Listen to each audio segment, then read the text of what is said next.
Hi, everyone. This is your co-host, Stu, and I'm here with the paranormalist, Patty Wilson. Patty, how are you today? I am doing just fine. How are you? As well as can be expected. Yes. I would like to thank all of our listeners and subscribers for being with us, for subscribing with us and liking us and all that good stuff. And if you're not subscribed, please consider clicking the subscribe button that's down below on whichever platform. Give us that thumbs up if you like our content. And we have the link tree link below to all of our Facebook groups and the email address if you wanted to send us an email, which we were so fortunate to have a new member send us a rather lengthy email, which I'm very pleased for, with a lot of questions for a Q&A. And if you remember, quite a few episodes ago, we were asking, for questions for a Q&A. Well, we have plenty of questions right now. And instead of me asking Patty what we're going to do this time, I'm going to tell you we're going to be doing the Q&A episode. Yay. All righty. So without further ado, I'm just going to go right down through the list. And I hope I won't miss any because I only have one computer monitor. And even though I'd like to have things stretched across, I only have one, so I got to shrink things up. And I'm old. So. I tell everybody I'm an old chick, so I'm right there beside you.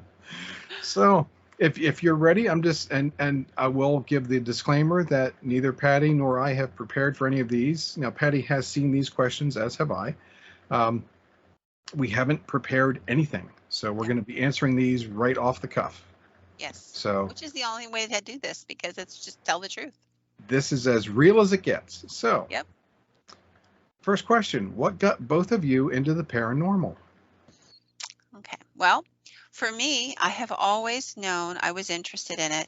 My first event happened when I was 8 years old. My grandpap's name was Bookie. And one night I woke up in the middle of the night and Bookie was standing at the foot of my bed. And I knew instinctually, nobody said anything, that this meant that I would never see Bookie again. Now, Bookie was one of the most revered figures in my world because my father revered him and I revered my father. So all of my family had great respect for him. So him being there at the foot of my bed was very impactful to my little 8-year-old brain. I began to cry and he faded away. And my mom and dad came in and I told them Bookie had died and they hushed me and said it was a nightmare until the next morning when my aunt called at a decent hour because she saw no reason to wake everybody in the middle of the night to tell my family that Bookie had passed away. And my dad wanted to know how I knew. And when I explained it to the best of my ability as an 8-year-old, my mom hushed me real quick. My dad just kind of looked at me a little surprised. And I would come to know that the paranormal you had to be quiet about. And I would learn that lesson over and over again. But that event changed me and made me interested in the subject. As I started to grow up and had other events, then I began to do research and the fascination blossomed into paranormal books and all kinds of other things. And how about you, Stu? Well, I've told this story before. Actually, the two kind of go together. So I was 5 years old because we moved into the new house December 21st of 1968. And so in the old house, it was a rental house, 2-bedroom. It was just me and my brother, who's a year and a half younger. And my dad did most of the work on the new house. So he was out working on the house this particular evening. And this would have been late fall. And so my mother and brother and I are sitting in the living room, and I think the console TV wasn't even on because my mother didn't really like the TV, So, and she was either reading to us or something like that. And from up above on the second floor, I could hear footsteps, and it sounded like boots, ka-thump, ka-thump, ka-thump, And I said, "Is Daddy home?" And she said, "No." And my mother said, "No, he's out working on the new house." And just then, in the next room, the dining room, the ceiling just came down to the floor. Okay. So that was one thing that got me interested. I'm like, I know I heard something, right? So, and when I mentioned that I heard footsteps, my mother said, "No, you're just imagining." Like, how many adults tell kids, "No, you're just imagining it. You didn't hear that." Right. So then when we moved into the new house, it wasn't until that spring or something, I'm pretty certain I wasn't in school, and I was, 6 years old. I came inside from playing, ran in the front door like a kid does, let the screen door slam, and turned right and turned left to go in, wanted to go into the bathroom. And at the end of the hallway, I saw, for want of a better word, I called him a little man at that time, but it was a gnome. So, and it was over the course of the next 6 years that I would see these guys at various places. They would never speak or anything else. So that was about the same time that I got interested in science fiction and started reading things like that. So whether that affected my mind or made me more open to those things, all I know is that I know what I heard, I know what I saw. But again, like so many adults, they are, oh no, you just imagine that, you're being hysterical, Yeah. So. But that's what got me into the paranormal, and since then, been into it. So I mean, that's just, it's a fascinating topic to me. So this is, again, you mentioned this podcast as a labor of love for both of us, and really, it's not only that, but it's also educational for me too. I get to learn a lot from the master. Oh, I'm still learning myself. Everyone's still learning all their life. Right. No one knows it all. I've gotten to sit at the feet of John Zaffis and Mark Nesbitt and and just some amazing gentlemen of great renown. And I have to tell you, they would have said the same thing. No one ever knows it all. All right, so hopefully we answered that first question. The second one, how did you and Patty meet? Well, I did the podcast. We did this podcast before, another gentleman and I, and Stu began to tune in and began to converse with us. And I had a computer problem, and Stu graciously reached out and said, "Hey, I think I know how to fix that." And over the course of time, we became friends, and we've managed to stay friends. And when he was expressing that he was missing the podcast, and I was expressing that I was missing doing the podcast, he volunteered to help me with it as a gracious gesture, and now eats up his time. And I said, well, it's more fun to do it with somebody else. And he said, well, I can do my best. And I think he does amazing. And the podcast, y'all don't realize it, but it would not exist without Stu. Oh, thanks, Patty. And it just, yeah, I was going to say, but if we're going to say where, you and I met for the first time on my driveway when I handed you the cable, the Ethernet cable. But yeah, whenever I enjoy the topic so much. So whenever I first found the Paranormals podcast, whenever the previous co-host started the Patreon page, I was Patreon number 1. I was, yeah, here's my $5. Yeah, I'll take your content early. I'll give you whatever you need. Yeah. So yeah, I've been, yeah, I'm really interested in it in case you can't tell. So, but yeah, we met on my driveway, and it was while everyone was staying home from COVID and things like that too. So yeah, yep. It was. And I'd like to say that that did fix your problem.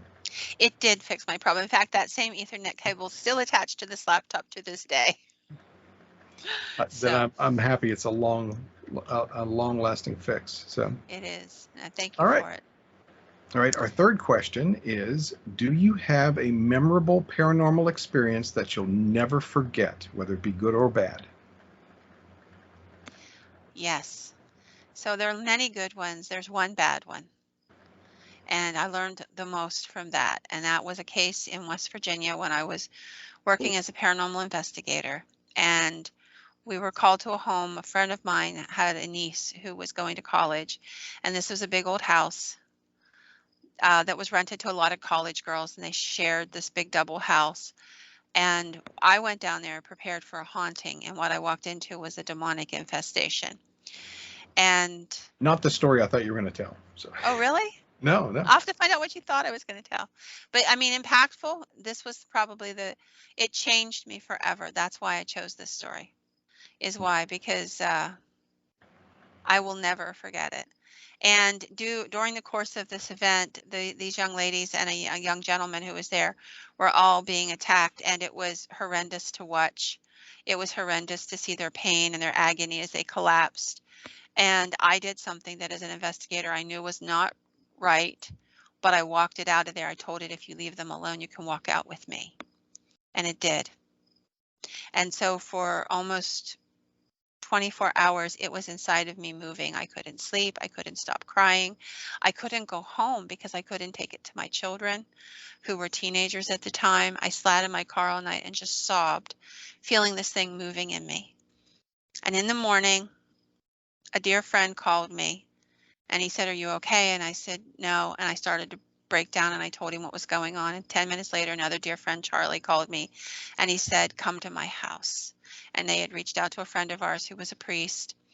And I said, "I don't want to take it to your home." He said, "Just get to my house." And they took care of the issue there. Now, I learned a lot. Sometimes in the passion of wanting to help somebody, we do something stupid. I learned that it took something out of me, and this thing got enough power to visit each of my investigators from that case. There are 1,000 things I learned, but it changed me forever. I'm a different type of investigator today because of it. Very interesting. I've had nowhere near that, but if I think about it, and again, I've told this story before too, I believe. It was this little house built in 1928 in Bellefonte. Basically basement and then everything else. I mean, and, crawl space in the attic. So essentially like that is 2 stories, but the basement. The master bedroom, the back of it faced the back of the house, and it was like 90 feet wide, the yard, but like almost 400 feet long. It was pretty big. And the Bellefonte Catholic Cemetery bordered on the back.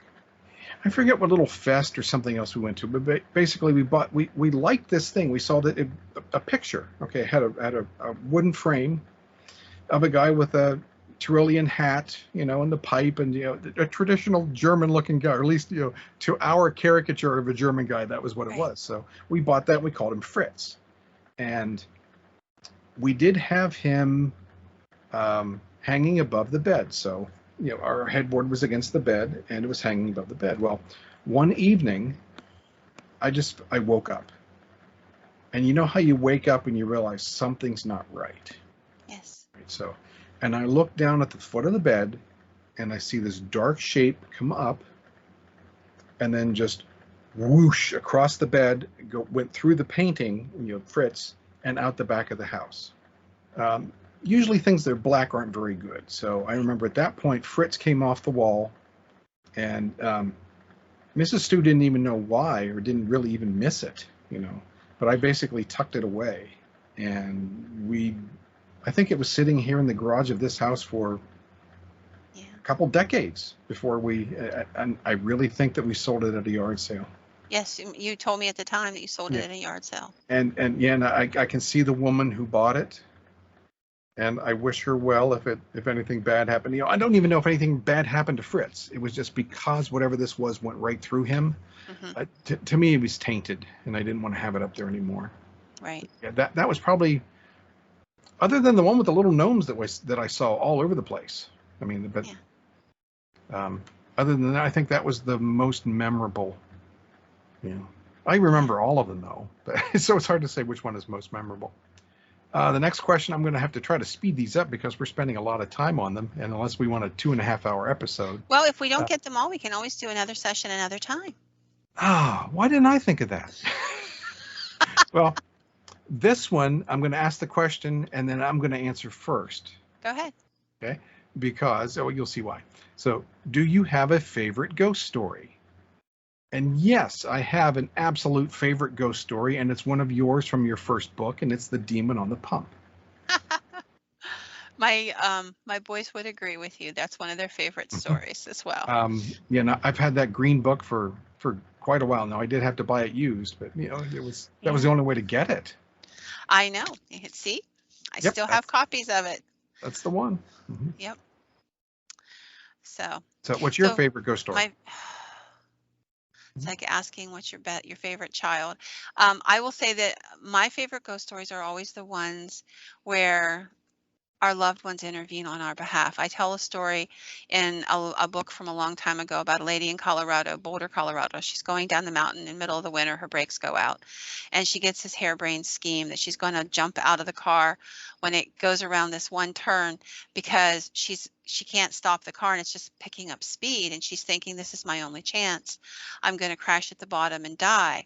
So she gets ready. She gets her one hand on the steering wheel to keep it on the road and the other hand at the door. And all of a sudden hears her father's voice. And he says, "Get your hand off that door." And she jumps and grabs hold of the steering wheel and she rides it down. She does have an accident, but she does not die. She's just rattled up pretty good. So when the police get there and they're like, "You're really lucky, you hit a snowbank. It could have been so much worse." And she said, "I was going to jump." And the police officer's like, "What?" She explains what she had thought to do. And he's like, "Well, thank God you didn't jump, because you would have broken your neck and rolled underneath the vehicle and you would have been dead." And he said, "What made you change your mind?" And she said, "My father yelled at me." I like those kind of stories. Mm-hmm. I like the good ones. Well, that kind of feeds into the next question. Of all your experiences, do spirits have a common message for the living? No. Every person has different motivations for what we do. And it's the same when you die. Some people are arrogant. Some people are myopic and are only seeing the small picture of their own wants, needs, and desires. And some people may come back for literally 10 seconds to say something like, "Get your hand off the door." And then they move back to where they need to be, but they just come for a second. So every spirit has its own motivation, and it's one of the things when you're working in that field you have to figure out is what motivates them. I'm going to have to say, in my experience of paranormal, Mhm. no ghosts. Yeah. I think there's most everything I've seen has been something other than a ghost. Yeah. So what it was, I don't know. So I really can't answer that question. And even with a ghost, I can't tell you for sure that they're nobody knows for sure what they are. Are they demons? Are they spirits of dead loved ones? Are they a mixture thereof? Are they energy that you feed out into the universe where something takes advantage of it? I don't know. All right, we're up to question number 6. Yay. Okay.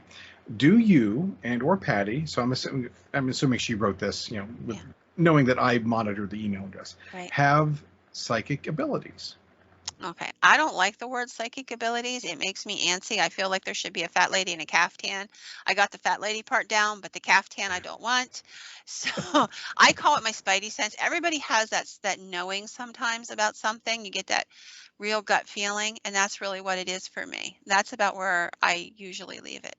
On my side, I don't want to. Again, I don't want to use the term psychic because I guess the common perception of that is someone who's either a fortune teller, or I can tell you what you have in your pocket, or what you're thinking, something like that. And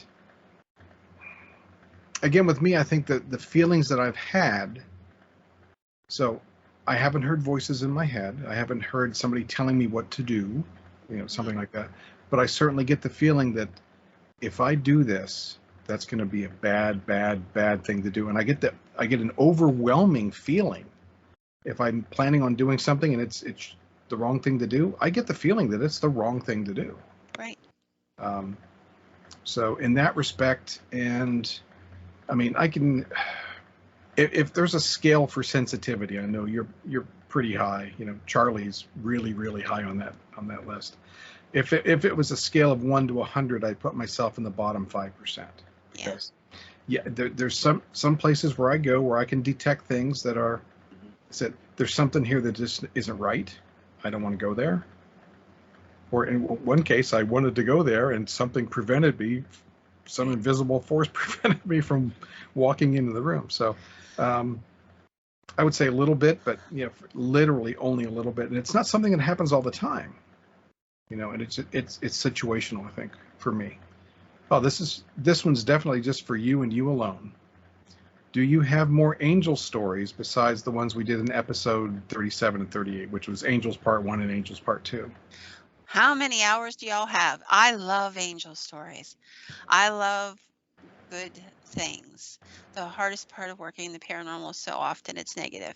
And I've shared this many times. My dear friend John Zaffis, when he started working with Ed and Lorraine Warren, his aunt and uncle, he had decided he was going to try to focus on the positive. And he stood up at one of his first speaking gigs, began talking about angels. and he began to lose his audience. They were just bored. And he said he started to panic, and he said, so I kind of rolled it around. I said, well, if there are angels and there are demons. And he said immediately everybody stood up. I don't understand that. I would much rather hear the angel stories than the demon stories. So, yep, I have plenty. In fact, I'm hoping to do another one of those in the next few weeks. So hang in there. All righty. How do your family and friends feel about your paranormal interests? Well, my mother hated it with a purple passion, was very upset. She was a Pentecostal missionary. So she saw this as being beyond and outside of her faith. And I loved her dearly. She loved me dearly, but we avoided that topic whenever possible. So I never talked to her about the books or any of that. I would only come to learn way late in her life that she even had any pride in the fact that I had published all the books I had published, because I rarely showed them to her. I rather rarely said anything about any of it. I might say, I've got to go write, Mom, so I got to get going, but I would never be any more specific. My kids are used to it. They've had to grow up with certain strictures and laws and rules, because there's always the opportunity for negative things to take advantage of their naivety and their energy. So, and I could do an entire episode on just that alone. But so there's mixed feelings. I've asked the boys if they would have rather I was just a regular normal mom. They tell me no. They found a lot of interesting stuff that they got to do as kids growing up. But by the same token, every one of them do not want the paranormal to touch their own children. Well, that's a natural, parental instinct. It is. You want to keep your children safe. Sure. And unfortunately, I knew that because of what was going on, and not just what I was pursuing, but because of other things that were happening in my world, that wasn't a possibility, that they needed to have that armor wrapped around them. So we went a different route. But and I've done the best I can to keep my family safe. But mixed feelings. How about yours? I would probably say that, looking at both sides of the family, so my side and Mrs. Stew's side, that when I've mentioned that, we do the podcast and how I like to look at things, paranormal, I'm just going to go off the cuff and say maybe 70% say crackpot, and maybe another 20% would be, oh, that's mildly interesting, and the other 10% would probably be like, oh, you be careful. Yeah. That kind of thing. So it's, overall, I mean, I'm still going to do it. So anyway, but it's, that's the type of family that I came from. Right. And married into. Sure. Do you ghost hunt? I have ghost hunted since I was in my 30s. I'm going to be 60 in December. I have not for the last couple years ghost hunted very much at all. A lot of that was pandemic related. People were afraid to let you in their home. They were very quiet. They were locked down emotionally, psychically, as well as physically. And as right now, I haven't been doing anything, mostly because I had a couple health concerns I've been addressing, and just have not felt the desire. Like I don't feel like I'm in a place strength-wise to do it at this point. So I've been letting it alone for a little while. But yeah, overall, over the years, I've got literally journal upon journal upon journal of paranormal cases. The theory being, as I was writing them down, someday when I get old, I'll have to sit down and start going through them and tell everybody all these stories, because those are not the stories in the books. It's an entirely different set of stories. A little bit different for me. So I didn't really have even the desire to go actively seeking ghosts, simply because all my experiences came to me in the first place. And again, not really any ghosts. So would I relish the opportunity to interact with a ghost? Absolutely. But not having the way I look at it, not having really the training and the background for it, I wouldn't want to do it by myself. Right. So, and without having someone more experienced to go out with, so my actual investigations, quote, are very, very limited. I'm a tech kind of guy, so I do have a couple of the traditional. I've got the EVP recorder, I've got a EMF meter. I have a spirit box, um, which I'm thinking is just a whole lot of hokum. I don't know. I have to tell you, I've seen them work really well, and I've seen them work really lousy. Mm-hmm. Well, based on my experience with them in the few places that I've been with them, um, didn't get anything from them. So based on my personal experience, okay. Right. And I'm perfectly, I don't take an idea and keep it forever. Mm-hmm. If I have a belief for something and I obtain other evidence, something otherwise, I will certainly change my belief system based on that. But yeah, I really don't, simply because it was more for a safety kind of thing, because I wouldn't want to get into a situation where it's not a ghost and it's something quite a bit more evil. Right. And so even the situations where I had things happen to me, I didn't try to go back and find out what that was, because I didn't want to stir up trouble. Right. So this one, I know that you could answer this one very easily. And do you help people who have had paranormal issues at home? Yes. That has always been, from the very beginning, the reason that I did this. I started out writing. That was what I wanted to do. Tell ghost stories and history stories and folklore and what have you. That's really where my heart lays. And then I received him after the first book, the one that this Jew was talking about. I received this letter from my hometown from a lady asking me if ghosts can hurt you. And I read what she said, and she said about how her little boy is like 5 years old, and they live in this house, and the ghost is threatening to kill him, and he's terrified. And I thought, we have three choices here. We can ignore it and write it down as crank. We can assume she's got a mental health issue, or she wants attention. But if there's a fourth one, that might mean something about that story is true. And I had no experience as a ghost hunter. I'd been out with a girlfriend of mine a couple of times at a couple haunted sites. That's about it. So we went into that case, and from that I came to realize there are a lot of people, very nice people, way in over their heads who didn't ask for this. So for the last 20 some years, yes, I have been doing exactly that. Yeah, there was one opportunity that I missed, and it was a friend of mine that I worked with. She was telling me how a relative, I can't remember if it was aunt or uncle, I think it was aunt and uncle, that they had paranormal activity in their house in Altoona. Of course, not going to mention any names. And I said, oh, I would relish an opportunity. So a lot of it was like poltergeist activity. I said, for something like that, I said, I'd relish an opportunity to go in there. And they said, well, and she said, they don't like people to come in because when things quiet down, it stays that way until somebody comes in and stirs it up again. So yep, that makes sense. Again, I also have to be very, very careful. Would I be willing to help people? Sure. Have I learned things from both the last iteration of the podcast and this one with you? Sure. Have I actually done it in the field? Nope. So again, I would feel better going out with somebody else who was doing something like that. But yeah, I would be more than happy to help somebody if I could. Yeah. But I realize that I'm not in that position right now. So I think I'm being the tech guy and the co-host right now. That's my place. Yeah, I kind of look at this as educating people. I hope that helps. Not only do I entertain, I hope that we actually educate as well. And if so, then I think that's also a help for people. But yeah, we do help if needed. All right. So the author of the questions had a vested interest in this one. Do you have any ghost stories from the Southwest Virginia area? I have to tell you, Virginia has a bazillion stories, and I will make sure that in the coming weeks we will tell some stories from the southwestern part of Virginia.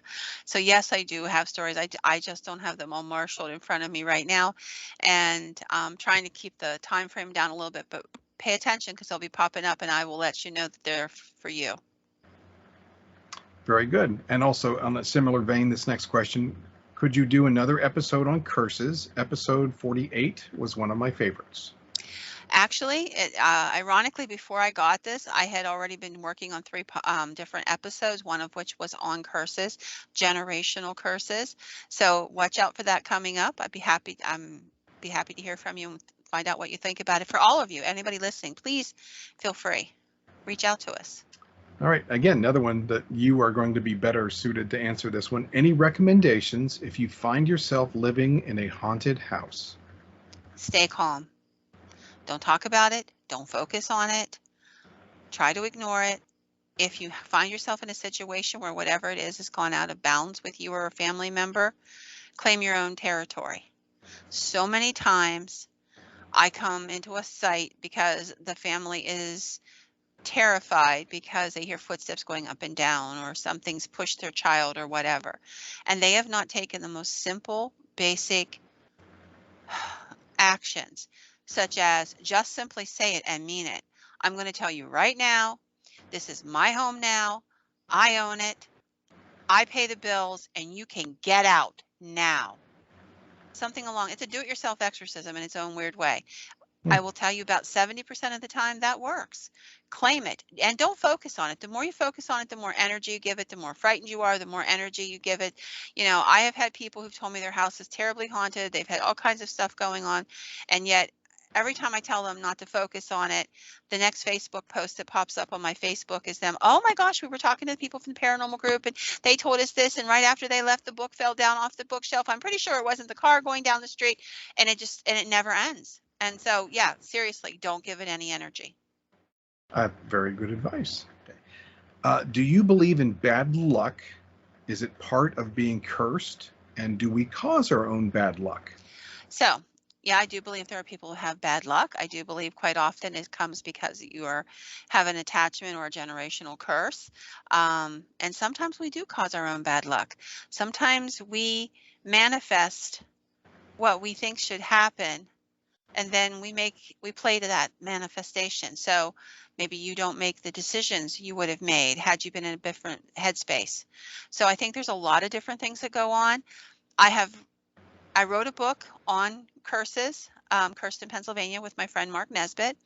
And when we began the research on curses, we found that they were much broader and much deeper and lasted much longer. And since then, due to a friend of mine and her having a generational curse, which we had to break because it was doing damage in her life, I've learned a great deal more about curses, some of which you will be definitely hearing about in future podcasts. Very good. And again, I really can't answer that at all. So next, what is your background in the paranormal and how many years have you been doing it? So you've already touched on pretty that much to a certain degree. Yeah. And again, so yeah, you and I are roughly the same age, Yes. but you have vastly more experiences because in your case, you've put yourself in the situation to investigate or to help somebody. In my case, it's strictly happenstance. Yeah. It just happens to me. So where you're on the stage, I'm sitting in the audience. You know, things just happen to me, Yeah. and I'm okay with that. Yeah, I'm that girl that like jumps off the cliff and says, "Oh gosh, I guess I'm going to break my legs when I get to the bottom." It's just who I am. I'm curious and I want to know the answer. But the answer to your question about the background, I had the luck of being able to talk to Dr. Hans Holzer. I've worked with Mark Nesbitt. I've worked with John Zaffis, the guys from Ghost Hunters when they were younger. I've had lots of different other people who I won't name them because they're very private people, but are very, very well renowned in the paranormal community. And out of respect, I will keep their anonymity because they choose to do so. And have run a group for about 22 years, written about the subject in multiple books, articles, what have you, different venues all around. So I have a lot of experience there. I also have a master's in science of psychology, so I can definitely help tell the difference between the two. Uniquely qualified. Yep. Knowing what you know, do you take extra steps to protect yourself and your home? I don't sage my house. I don't do any of that stuff. And the reason I don't is because those are just superstitions and relics. They work only if you believe they work. What I do is I am a practicing Christian, so I read my Bible, I pray, I ask God to take care of my family, and I leave it in His hands. Yeah, I'd have to say, me personally, I don't do anything because, you know, especially in my house, It's not a haunted house. Do I have experiences in my house? Absolutely. Um, I see cats every so often. I mean, yeah, you and I are both cat people, Yes. but I see our former cats occasionally. It's Mhm. probably been a good month since I've seen one of our former cats. Um, and there are times, and I've mentioned this before, you know, I will get up in the middle of the night, go to the bathroom. So I go down the hall, swing into the bathroom, come out, lights are off. I mean, I don't require lights in the house. You know, it's not, if there was something really wrong, I would know it. Again, Right. not super sensitive, but I certainly would know if there's something wrong or something out of place. Right. And maybe one time out of 15, 20, I'll turn and go back up. And the living room, big room behind me, I will absolutely feel like somebody's watching me. Yeah. On more than one occasion, I've said something like, I don't mind you being there, but please don't try to scare me. Because if there is somebody there, now I didn't invite them in by saying that, but if there's somebody already there, Right. I'd appreciate if they didn't scare me. So, but no, I don't do anything to protect my home except for after that episode you mentioned at one time about the demons making the noise on the outside and you Yes. inviting them in. Literally now, now I've been OCD for a long time now. I don't knock 3 times on a door before I go in, Hmm. but I literally, when I like open my front door or window, I will say very softly, "You're not allowed in my house." That is excellent advice. Um, just in case. But yeah, if I were going on a case, I do extra prayer. I do tell them, you are not welcome to follow me. You are not welcome to come home with me, that kind of thing. But just on a day-to-day basis, I just trust in God. Is there a location you would not return to for another investigation? There is a location I had a hard time with, but I would I go want to back go there. there. I still want to go there, and I have a Yeah. feeling I know that's, or at least I think that that's the one you were The mentioning. cemetery outside of Tyrone? Yep. Yes. Hmm. Yeah, that was one of the very few places I was in a panic to get out of. It was just that bad. Um, that day. But I have been in that cemetery a couple times since then and not had that Hmm. that depth of response. But no, so far no. Usually if something scares me really bad, I'll regroup and say, okay, that's it. I'm pulling my big girl panties up and I'm going back in.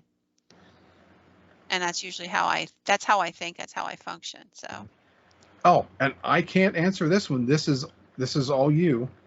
How did you and Patty come up with the name for the podcast? oh, with the first gentleman, we were trying to come up with a name. And I wanted to talk about everything in the paranormal world, not just ghosts and hauntings, Bigfoot, UFOs, angels, demons, the whole 9 yards, and much, much more. And so we played around with some names, and I said paranormalist, and he's like, yeah, I like that. So we chose that because it kind of allows me the luxury of talking about all those subjects. I've been on a few Bigfoot hunts. I've collected and worked with people that do UFO research, all these different things.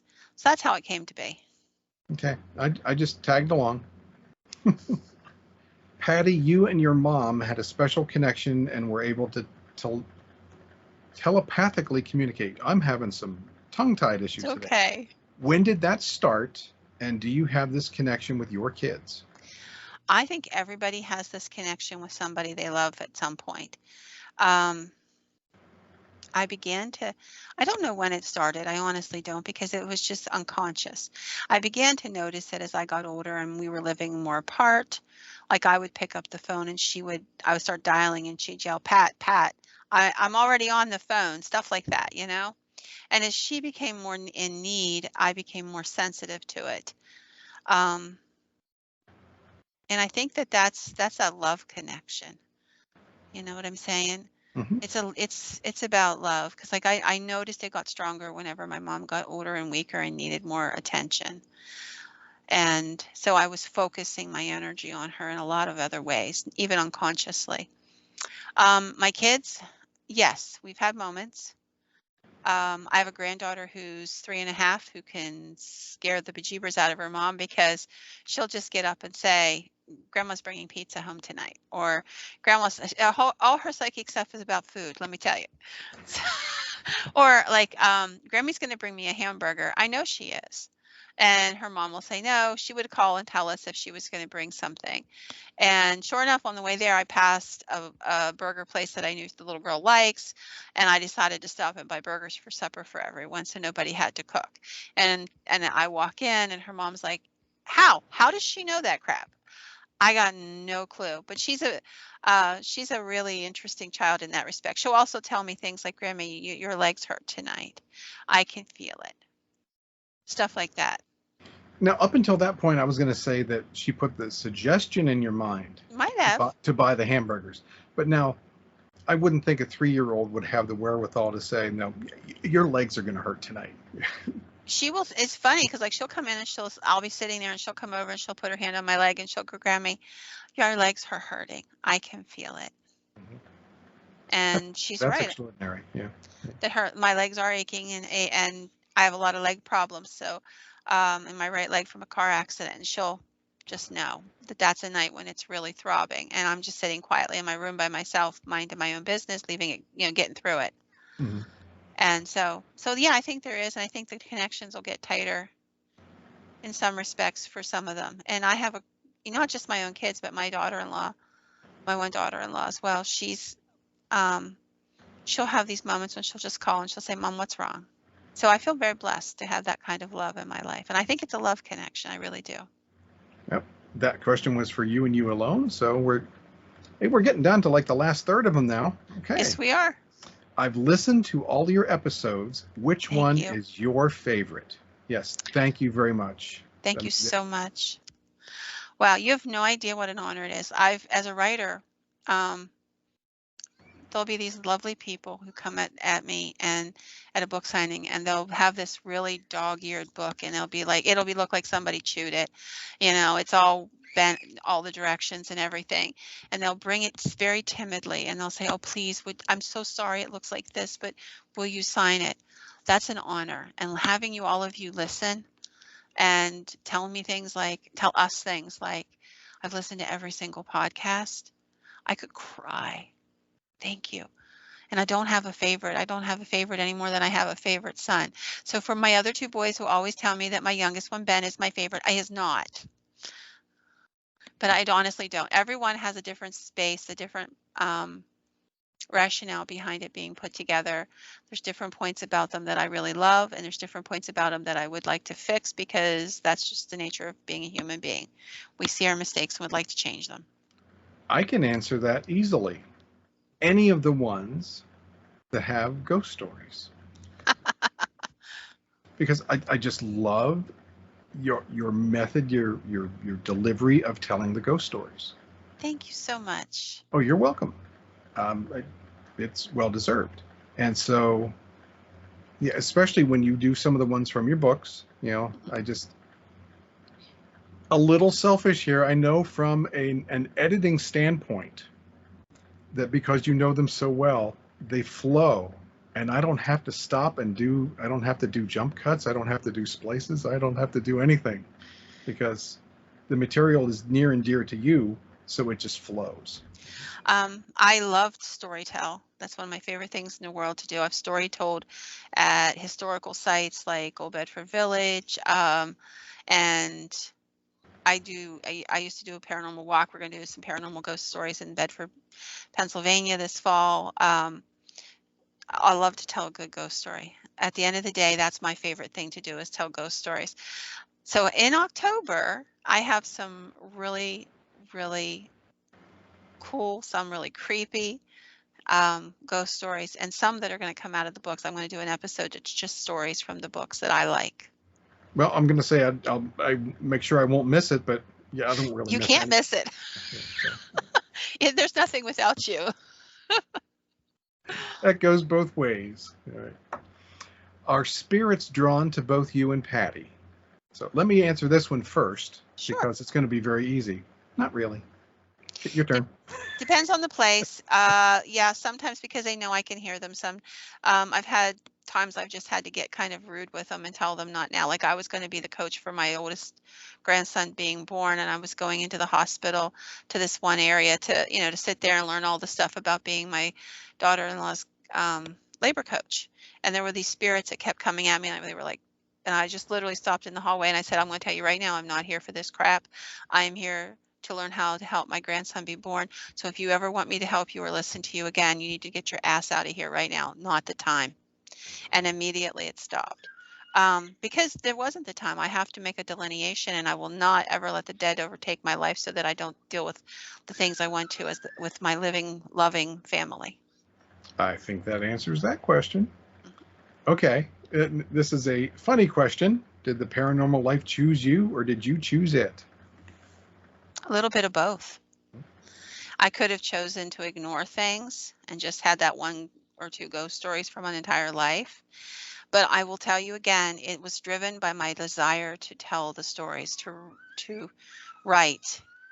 And I love to write more than anything in this world other than my sons and my family. So that is when I'm at my absolute most happy. And I love telling the stories to everybody here as well. It's a different form of storytelling. It's not exactly writing, but it's a nice difference because usually I'm alone with my stories, and by sharing them with you all here, I'm not alone anymore. And I thank you all for that. Yeah, and I've mentioned before, for me, it happens just by happenstance. I mean, now this one I know you can answer way more than I can, because my answer is going to be, well, let's see where I'm sitting right now. Her. Do you have any authors and books you can recommend or share that us listeners might enjoy reading? And who are your favorite authors?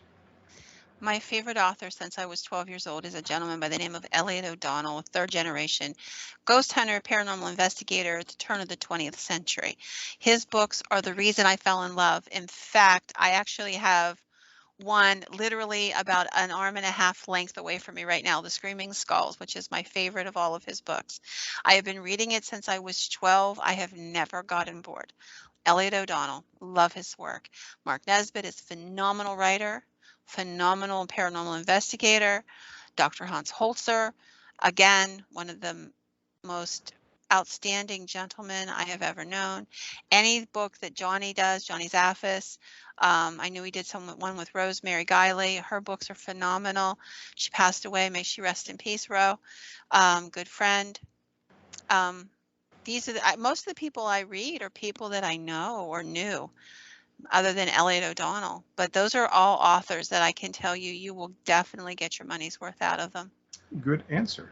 And other than your books, which I have a significant number, I have some of Mark Nesbitt's as well. And I think I've mentioned to you before, I've probably had an interest in UFOs just as long, if not longer than, no, probably just as long as I've had an interest in the paranormal. Yeah. And the Millennial Hospitality series by Charles Hall, fascinating books. Especially the first. I found the first one to be the most engaging because that's where he met the tall white aliens. Right. And it was just his experiences with them. So yeah, I can wholeheartedly recommend those. Now, I don't believe they're actually in print format. I've only seen them as a downloadable format, Right. an ebook. And that's how I purchased mine. Yeah, I can wholeheartedly recommend those. If you're interested in UFOs and you want kind of a no-nonsense glimpse into the mind of what an alien might think, I think those are really good books. Like I said, the first one's more my favorite than the rest. I think there's a total of 6 in the series now. They're all fascinating, but I think he kind of stretched out the information for the other 6 books, or the other 5, other than the first one. The first one, I think, is the most hard-hitting. This is interesting, the next question, because we live in different counties. Will you both be doing any events where we can do a meet and greet? I usually do some events every fall in Bedford County, Pennsylvania, which is the county I live in. As of now, we are talking about doing a storytelling event in October and it'll be hosted by Downtown Bedford Inc. So if you were interested, you could get a hold of them, and their part of the money goes to help support the community. And that is the only event I have at this moment scheduled for sure. I'll be probably in Gettysburg at Ghosts of Gettysburg Candlelight Walking Tours sometime late October, because I hang out with Mark and Carol as much as we can. And of course, October is kind of like right after that, the weather turns bad, and crossing those mountains is always iffy. So we try to spend Halloween together as much as we can. So you can reach out to me and find out if I'm going to be down there and do some book signing, or even if I'm just going to be down there, you can say, hey, can I meet you at the business? And I know for a fact that Mark and Carol would be thrilled with that. They would not have a problem at all.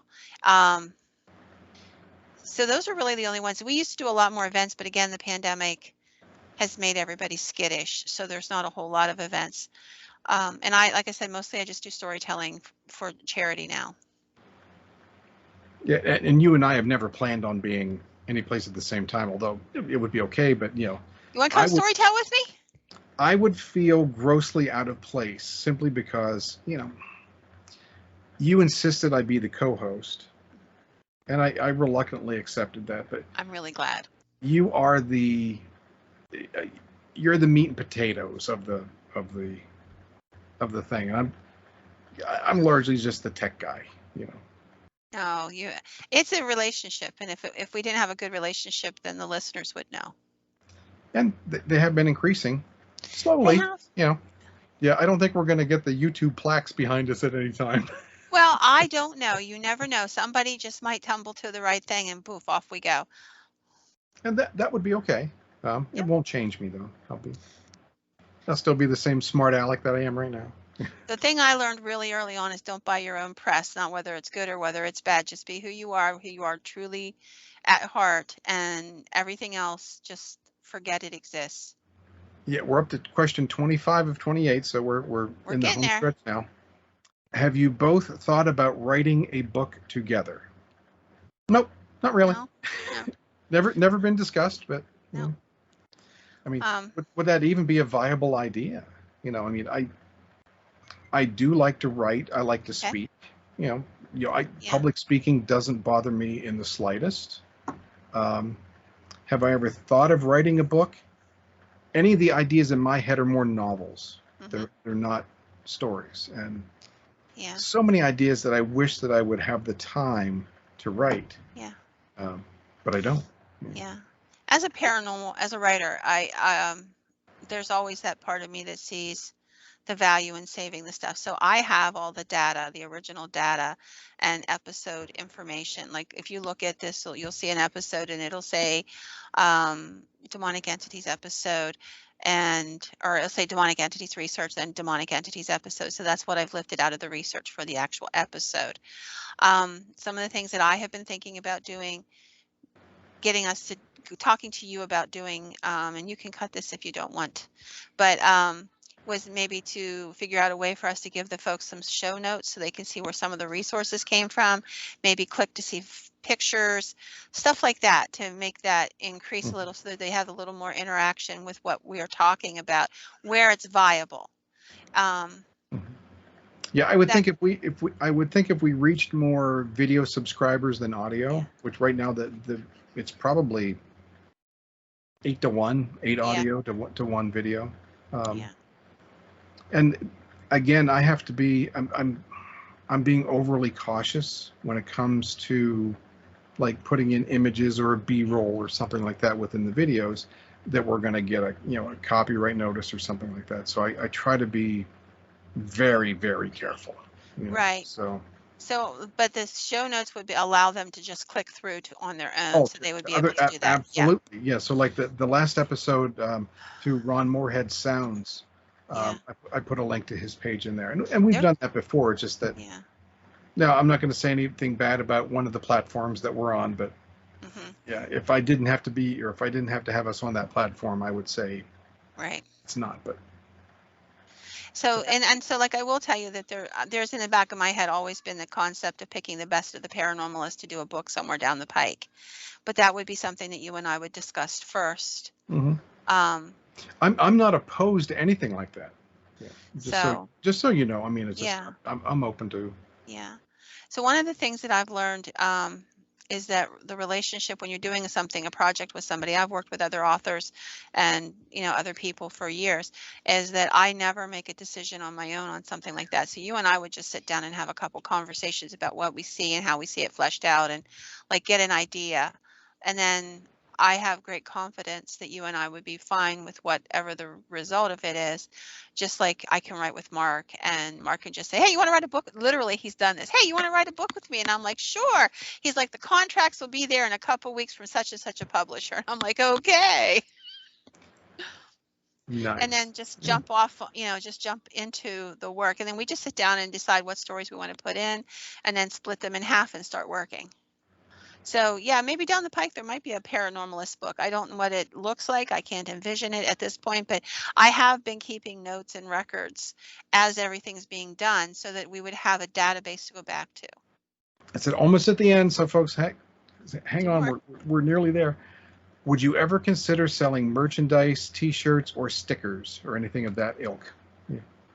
Well, I won't tell you it's an absolute no. Actually, it's funny because my son said to me today, my middle boy Mike, he's like, "When are you going to get start with the merch, Mom? Like you could do like the paranormalist T-shirts and mugs." And I said, "Well, that really wasn't what we got into this for."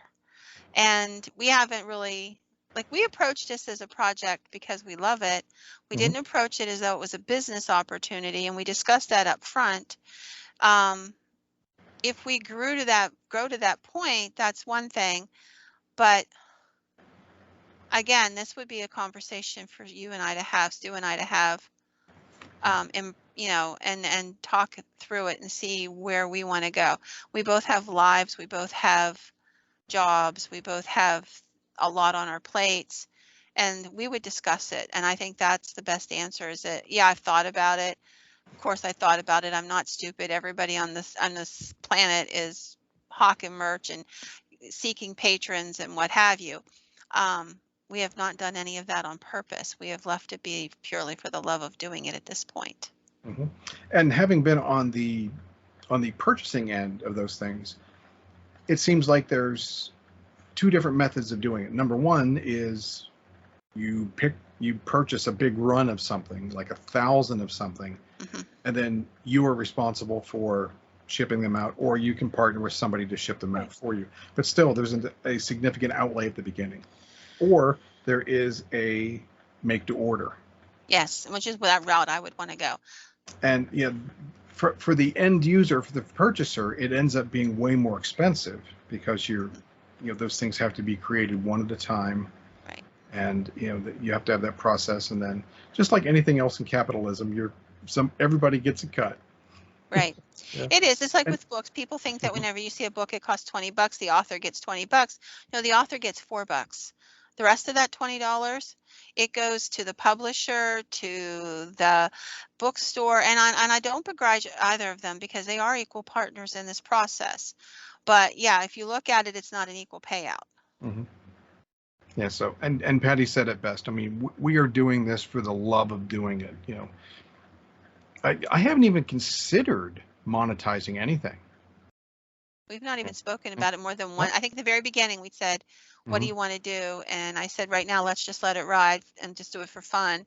And that's how we've stuck with it. If Mhm. you guys have input, you guys want to know more, let us know what you think because it does matter to us what you think. I mean, seriously, we appreciate you. There are people that followed us from the old podcast to the new podcast. You know who you are, the ladies in Poland. Hint, hint. And many and several others as well. But yeah, it matters. So let us know.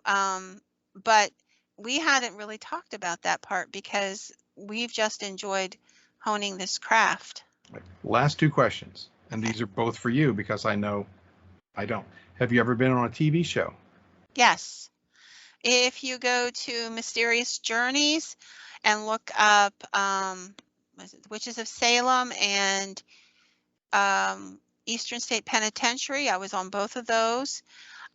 If you go to Amazon Prime and look up Ryan Cavallini, you will find that there's 3 documentaries I did with him. and just put his name into the search on Prime, and his documentaries will come up. And I did Dense Run, Davy Lewis, and there's another one about myths and legends, which I can't think of the name of it on top of my head. So I've been in all of those. I've been in a few other things as well, different TV shows and stuff. But those are the ones if you want to take a look. You will see me pudgier and with dark hair and a lot younger. And I do have a funny story real quick about the stuff they were saying about my family. So when I did the Mysterious Journeys, that was the very first like international TV show type thing. So like for the 3 or 4 weeks that they were filming in the area, I was going to Gettysburg because we filmed my stuff in Gettysburg because they were down there to film for Mark as well. And I kept saying to my kids, I'm doing this TV show called the Mysterious Journeys. I wouldn't say it all the time, but maybe 2 or 3 times I mentioned it. And that's why I got to go back to Gettysburg. About 4 months go by, and the first episode, my episode appears. The first one being the Salem witches episode, and my oldest son comes. His girlfriend comes in, and that evening, and she sits down, and it's on. I wanted to see it. I'd never seen myself do a TV show. And I wanted to see what I did good and what I did bad. So I'm sitting there and I start to watch it, and they start out with you hear my voice, and then it pans to my face, and she's sitting there and she just looks at it, and she has her jaw drop open, and she looks at me and she goes, "You're on TV." And then just about that time, my oldest son walks in with the baby, and again, he hears my voice, and then he looks at the TV and he goes, "Holy crap, Mom, you're on TV." And I'm like, "I told you people." And they're like, "Yeah, but we never listened to you. We didn't believe it." And I'm like, "So I run around all the time telling you stupid Oops. you don't believe." They're like, "Yeah, pretty much." Oh, there's a bleep for me to do. Sorry. It's true. So yeah, I mean, that's what so yeah, those things you can catch for sure. And I like the documentaries. They're really well done. Ryan's a great man. He's a phenomenal videographer. So I recommend them, but not on the basis of me being in them, on the basis of Ryan being good at his craft. And the last question for this session, how do you come up with the ideas and topics for the episodes? If I knew the answer, I would tell it to you.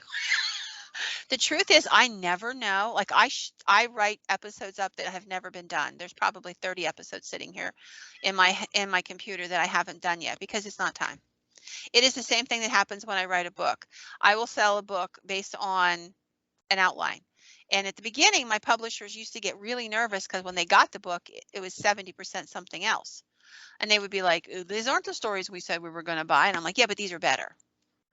So the truth is, on a Friday evening, I'm clicking around, watching whatever, doing whatever, and all of a sudden, in my head, I hear, "You need to talk about demons this week." Yep, that's what it is. So I just go down a rabbit hole and I just start working. Usually the podcast isn't done until Sunday morning. It isn't completed. You hear behind me a very needy tomcat. Sorry about that.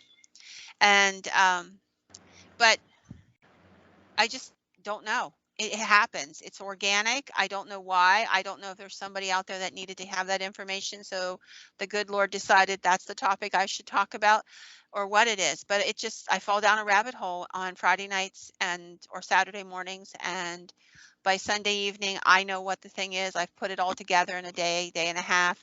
Well, it's a day and a half at the most because I always go see my grandchildren on Sundays. And Stu will tell you that's written in stone. Absolutely. And you've mentioned before where you start doing research on one topic and that triggers other topics that you say, "Oh, I'm going to do that. Oh, I want to do that." Yeah. So like I was telling him I had some computer glitches. I had 3 different podcasts rolling at the same time I was writing because each of them led me to something else. And I knew that if I talked about this topic, that topic needs to be addressed as well. So it's just, I don't know. My crazy brain works how it works. And if I had a really good answer, I'd tell you, but it just pops in my head and I go, the end. Mm-hmm. All right. Well, thank you very much for all the answers. I want to thank, she didn't give us permission to give her name. So I want to say first name, I think. I was going to say thank you, Yeah. M. Yeah. Okay. For all the wonderful questions. And hopefully this may spur some other listeners, viewers to come up with other questions. Literally, there was all these questions came from one person in one email. So that literally was an entire episode. And I think this is one of the ones that there's not going to be a lot of editing in. So yeah. And just to let you know, like I was planning a totally different episode, and Stu and I were talking prior to shooting, and we started talking about this, and he said, I'm ready to do it anytime you are. And I'm like, well, hey, there's no prep work to this. Let's do it. So we actually moved back an episode. So that's how much planning goes into this sometimes.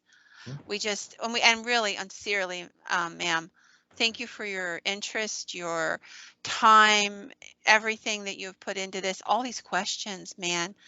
That's a lot of time you've put into thinking that up. Thank you. I hope we answered the questions in a way that made you feel validated for all your work. I'm done. Can't say anything else. Yeah. So, good night. Yep. Good night, everybody.